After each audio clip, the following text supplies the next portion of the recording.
On November 4th, 1985, a man reached for an envelope hidden beneath a park bench in Washington, D.C., and his life ended. Not literally, not in that moment, but in every way that mattered. Within seconds, he was surrounded by FBI agents. Within hours, he was confessing to crimes he didn't commit.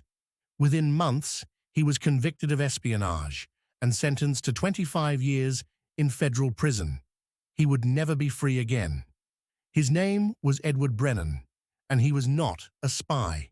What he was a man who noticed something he wasn't supposed to see and made the mistake of trying to do something about it. Edward Brennan was, by all accounts, unremarkable. He had worked for the same mid-sized consulting firm in Washington, D.C. for 18 years, handling accounts payable and tax preparation for small government contractors. He lived with his wife Margaret in a modest townhouse in the Shore neighborhood, drove a 7-year-old Honda Accord, and had no children. His hobbies were minimal: reading paperback thrillers, watching the evening news, taking walks. He had never been arrested, never been in trouble, never done anything that would draw the attention of law enforcement or intelligence agencies. He had no security clearance because he had never needed one. His work involved numbers on spreadsheets, not secrets. He was the kind of person who believed in systems, in the idea that if you saw something wrong, you reported it to the appropriate authorities and trusted them to handle it. He voted in every election, paid his taxes on time, and held a fundamental faith in the institutions that governed his life. That faith, more than anything else, is what made what happened to him possible. Because when those institutions failed him, he couldn't quite accept it, and when he tried to fix it himself, they turned on him completely. On the evening of September 12th, 1985, Edward Brennan stood at the edge of Montrose Park in Washington, D.C., watching the sky turn from pale orange to deep violet. He was 51 years old, lived 3 blocks away, and walked through the park nearly every evening after work. It was routine, unremarkable, the kind of habit that defines a quiet life. But that evening, he noticed something. A figure in the distance, partially obscured by the long shadows of elm trees, paused at a bench near the park's eastern pathway. The figure, a man in a dark overcoat, bent down briefly, appeared to attach or place something beneath the bench's armrest, then stood and walked away with deliberate, unhurried steps. Brennan watched him disappear into the dimming light. At first, Brennan thought little of it. People left things in parks all the time: forgotten newspapers, discarded food wrappers, the small debris of urban life. But something about the man's posture, the way he moved with purpose and then vanished so quickly, lodged itself in Brennan's mind. He waited. 5 minutes passed, then 10. The park was emptying out, the last joggers heading home, the benches along the path now almost entirely vacant. Brennan walked toward the bench, his footsteps crunching softly on the gravel path. And when he reached it, he saw a manila envelope tucked into the slats on the underside of the seat, held in place with a small piece of tape. He pulled it free and turned it over in his hands. There was no name, no address, no markings of any kind. He opened it. Inside were 2 Polaroid photographs and a single sheet of paper covered in what appeared to be nonsense. The photographs showed close-up images of electronic components, circuit boards with wires soldered in precise patterns, small metallic casings that Brennan couldn't identify. The paper was worse. It was filled with rows of numbers and letters, grouped in blocks of 5, no spaces, no punctuation, just an unbroken stream of characters that formed no recognizable words. It looked like gibberish, or a puzzle he had no tools to solve. Brennan stood there for a moment, staring at the contents of the envelope. and felt the first cold edge of something he couldn't quite name. This wasn't a lost wallet or a misplaced set of keys. This was deliberate. This was hidden. And the man who had left it had done so with the kind of care that suggested he didn't want to be seen. Brennan folded the envelope, slipped it into his jacket pocket, and walked home. He didn't sleep well that night. The next morning, Brennan brought the envelope to the Metropolitan Police Department's 2nd District Station on Idaho Avenue. He explained what he had seen, described the man as best he could: tall, maybe 6 feet, dark coat, no distinguishing features he could recall in the fading light, and handed over the envelope. The desk officer, a sergeant named Richard Calloway, accepted it with the tired professionalism of someone who had seen stranger things. He told Brennan they would look into it, that someone from the detective division might follow up, and that was that. Brennan left the station, feeling like he had done his civic duty, but no one called. A week passed, then 2. Brennan phoned the station twice, asking if there had been any progress, and both times he was told the matter was under review, which is the kind of phrase that means nothing and everything at once. By early October, Brennan realized that nothing was happening. The envelope had been filed away, forgotten, absorbed into the vast bureaucratic indifference of a municipal police department that had more urgent concerns than a strange piece of paper found on a park bench. So Brennan decided to investigate it himself. He began spending his evenings in Montrose Park, not walking through it as he had before, but sitting on benches at a distance, watching the same bench where he had found the envelope. He brought a newspaper, a thermos of coffee, anything that would make him look like just another person killing time in the park. He watched for hours, night after night, as September turned into October and the air grew colder. Most evenings, nothing happened. The bench sat empty, or was occupied briefly by people who sat and left, oblivious to whatever significance Brennan had assigned to that particular spot. It became an obsession. Brennan's wife, Margaret, began asking why he was coming home so late, why he seemed distracted, why he couldn't let it go. He tried to explain, but even to his own ears, it sounded paranoid.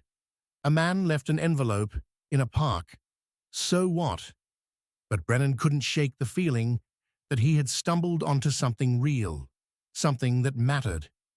In 1985, the Cold War was still very much alive. The Soviet Union was still the Soviet Union.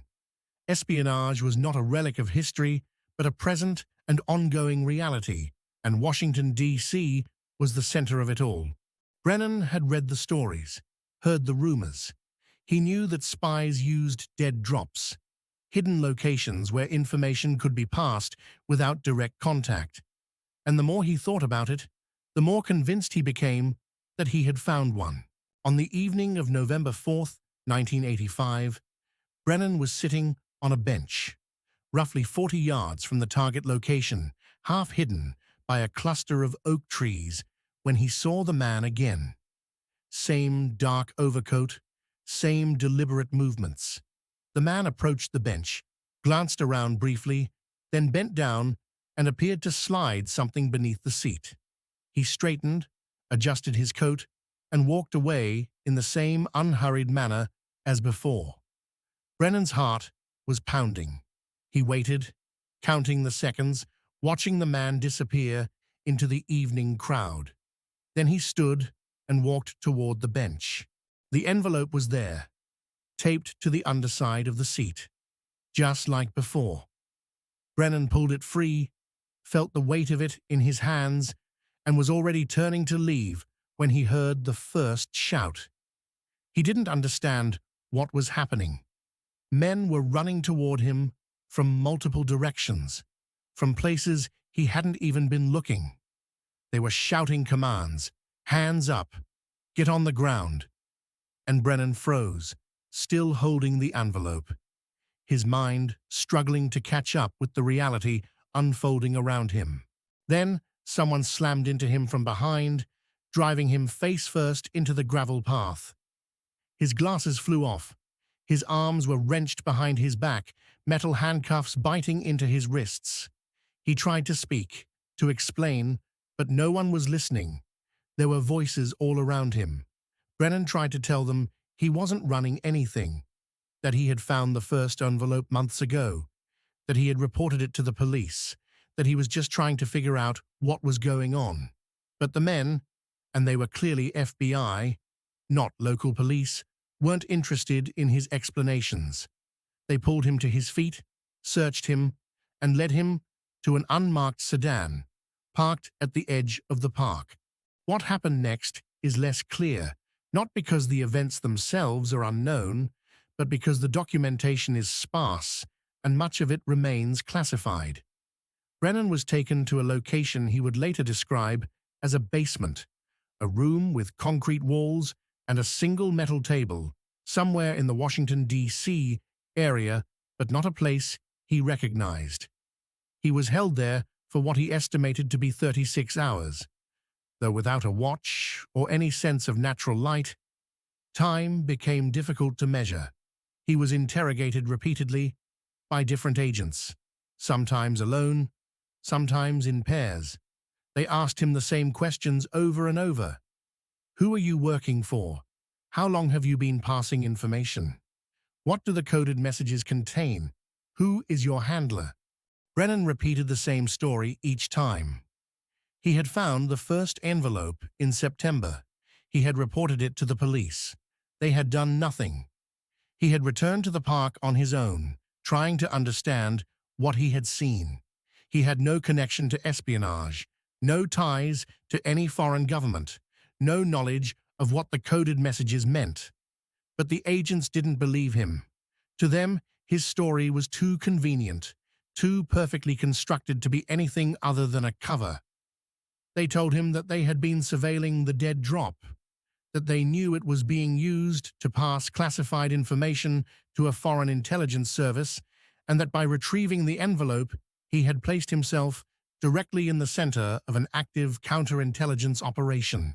The interrogation methods used during those 36 hours are the subject of ongoing legal dispute and remain classified. But Brennan would later allege that he was subjected to techniques that exceeded standard questioning.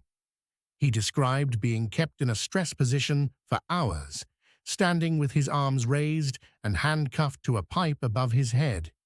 He described being deprived of sleep, with bright lights kept on continuously and loud sounds played at irregular intervals.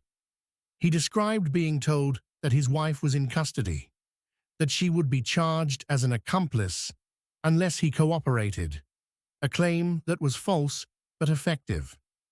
And at some point, after hours of this, Edward Brennan broke. He confessed, not to what he had actually done, but to what the agents wanted to hear. He told them he was working for the Soviets. He said he had been recruited years ago, that he had been passing information about government accounting procedures, that the dead drop was one he maintained in the D.C. area. None of it was true. Brennan was an accountant for a mid-sized consulting firm with no access to classified materials, no security clearance, no connection to any intelligence-related work. But under the pressure of interrogation, exhausted and terrified, he gave them what they wanted. He signed a statement. He admitted to espionage. Edward Brennan was formally arrested and charged under the Espionage Act of 1917, specifically with conspiracy to transmit national defense information to a foreign government. The case was handled quietly. There were no press conferences, no media leaks, no public announcements. The FBI and the Department of Justice moved quickly to keep the details contained, citing national security concerns. Brennan was held without bail, transferred to a federal detention facility, and his access to legal counsel was delayed for several days while the government finalized its case.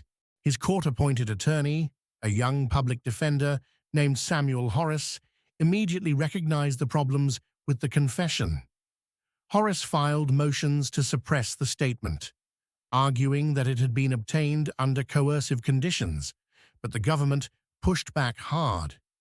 They argued that Brennan's initial act of retrieving the envelope, combined with his subsequent surveillance of the park, demonstrated a clear pattern of suspicious behavior.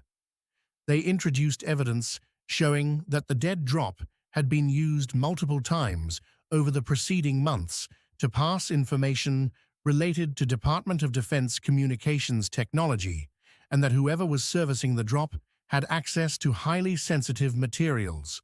The fact that Brennan had no security clearance, the government argued, was irrelevant. He could have been acting as a courier, a cutout, someone whose job was simply to retrieve materials and pass them along. The trial began in federal court in Washington, D.C. in January 1986. It lasted 9 days. The prosecution presented a case built almost entirely on circumstantial evidence and Brennan's coerced confession. They called FBI agents who testified about the surveillance operation, about the nature of the materials found in the dead drop, about the coded messages and photographs of classified components. They argued that Brennan's presence at the park, his retrieval of the envelope, and his signed confession all pointed to his involvement in a broader espionage network. The defense countered that Brennan had reported the first envelope to the police, that his subsequent actions were those of a concerned citizen, not a spy, and that his confession had been extracted under duress. But the judge, citing national security, ruled that much of the evidence regarding the interrogation methods could not be disclosed in open court, and Horace was left fighting with one hand tied behind his back. On February 4, 1986, the jury returned a guilty verdict. Edward Brennan was convicted on 2 counts of espionage, and on March 12, 1986, he was sentenced to 25 years in federal prison. The sentencing hearing was brief. The judge, a Reagan appointee, stated that Brennan's actions had endangered national security at a critical time in the nation's history, and that the court had a duty to send a clear message that such conduct would not be tolerated. Brennan, standing at the defense table, said nothing. His face was blank, his eyes hollow. The man who had walked into Montrose Park 6 months earlier no longer existed. Brennan was transferred to the United States Penitentiary in Lewisburg, Pennsylvania, a high-security facility that housed some of the most dangerous criminals in the federal system. He was placed in general population initially, but within weeks it became clear that he was not coping well. Other inmates later reported that Brennan talked to himself, that he would sit in the prison yard and stare at nothing for hours, that he seemed unable to accept what had happened to him. He wrote letters to his wife, long rambling pages in which he insisted on his innocence, described the park, the envelope, the man in the dark coat, over and over in obsessive detail. Margaret Brennan visited twice, but the visits were painful, and after the second one, she stopped coming. By the fall of 1986, Brennan's mental state had deteriorated significantly. He was moved to the psychiatric unit at the Federal Medical Center in Springfield, Missouri, where he was diagnosed with severe depression and possible delusional disorder. His lawyers filed appeals, arguing that the conviction had been based on a false confession and that Brennan had not received adequate legal representation, but the appeals were denied at every level. The case, by this point, had faded from public awareness entirely. It had never been widely reported to begin with, and what little coverage existed had focused on the successful disruption of a Soviet espionage operation, not on the fate of the man convicted in connection with it. In the years that followed, a few investigative journalists and civil liberties attorneys began to take an interest in the Brennan case.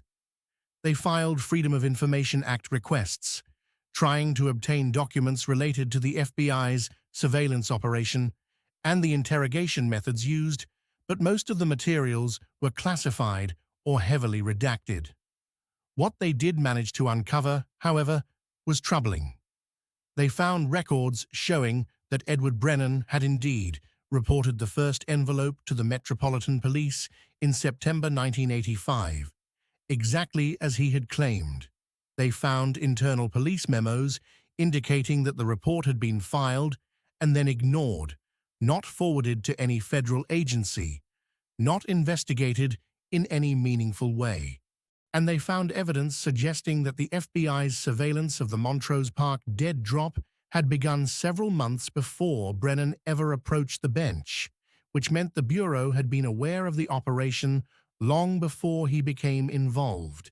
The question that emerged from this was obvious. If the FBI knew about the dead drop and had it under surveillance, why had they allowed Brennan to retrieve the envelope? The answer appears to be a combination of miscommunication and operational error. The surveillance team had been watching the bench, waiting for the person who regularly serviced the drop to appear, but they had not anticipated that a random civilian would interfere. When Brennan approached the bench on November 4th, the agents on site made a split-second decision to move in, assuming he was the target they had been waiting for. By the time they realized their mistake, if they ever fully did, Brennan was already in custody, and the machinery of prosecution was in motion.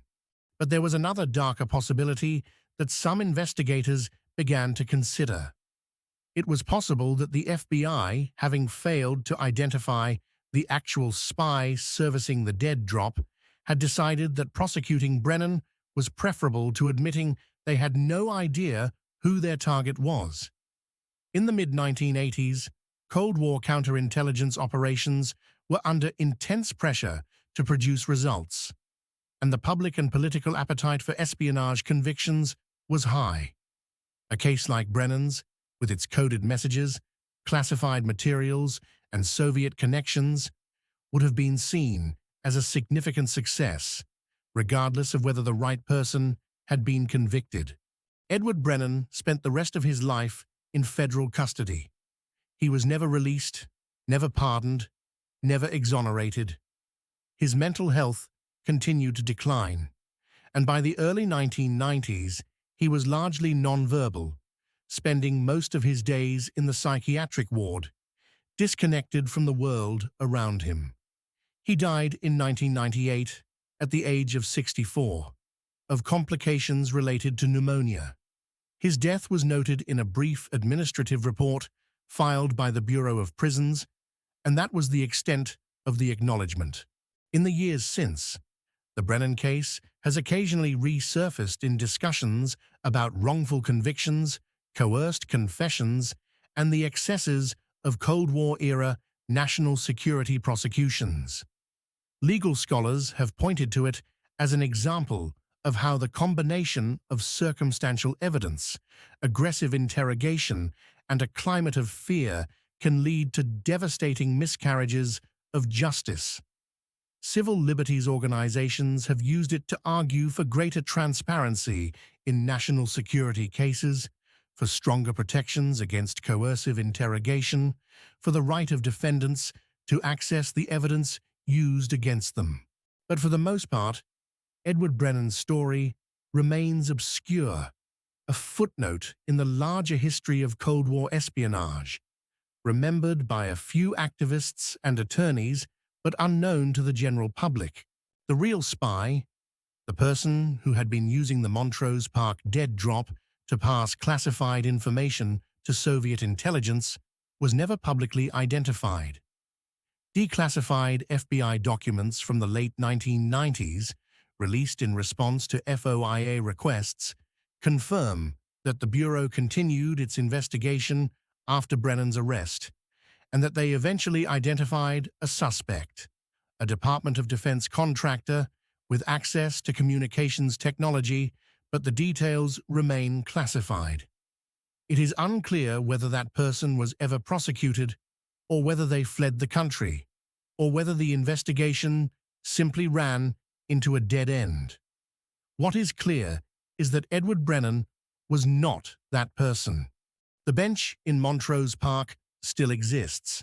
It sits on a pathway, weathered and unremarkable, used daily by joggers, tourists, and local residents who have no idea of its history.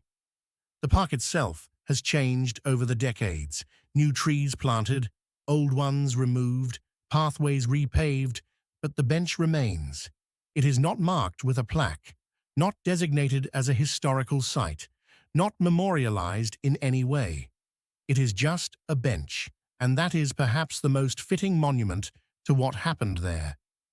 Because what happened was not a dramatic confrontation between spies, not a thrilling moment of international intrigue, but something far more mundane and far more tragic. An ordinary man saw something suspicious, tried to do the right thing, and was destroyed by a system that could not admit its own mistakes. In the end, the story of Edward Brennan is not really about espionage at all. It is about the fragility of innocence in the face of institutional power, about the ease with which a person can be swept up and discarded when they find themselves in the wrong place at the wrong time, about the ways that fear, whether of foreign threats or of professional failure, can override reason and compassion. Brennan's life was ruined, not because he was guilty, but because it was easier to convict him than to admit that the real guilty party had slipped away. And by the time anyone thought to question that decision, it was far too late. The envelope that Edward Brennan retrieved on that November evening in 1985 contained, according to declassified summaries, technical specifications related to encrypted radio communication systems used by U.S. military installations in Western Europe. The information was classified at the secret level, and its compromise would have provided Soviet intelligence with insights into NATO communications protocols. The photographs showed components from a secure communication device, and the coded message contained coordinates and timing information for a planned intelligence exchange. It was, by any measure, a significant breach of national security. But Edward Brennan had nothing to do with it.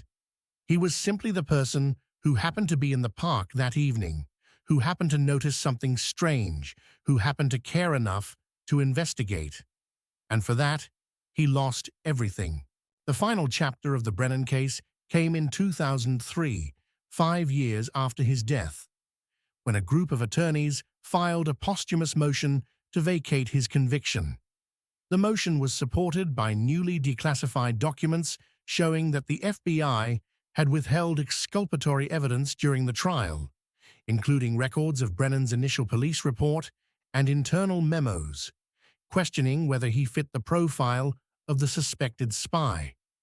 The motion was denied by the same district court that had convicted him 17 years earlier, on the grounds that the legal standard for posthumous exoneration was not met. The decision was not appealed. Margaret Brennan, who had remarried and moved to California, declined to participate in the proceedings, telling the attorneys that she had moved on and did not want to relive that part of her life. And so the conviction stands.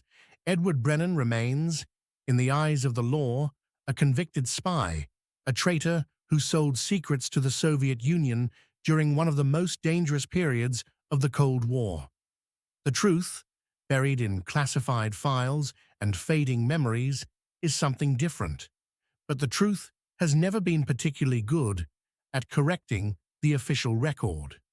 What remains is a case file, a prison record, and a bench in a park where, on a September evening in 1985, a man made the mistake of paying attention.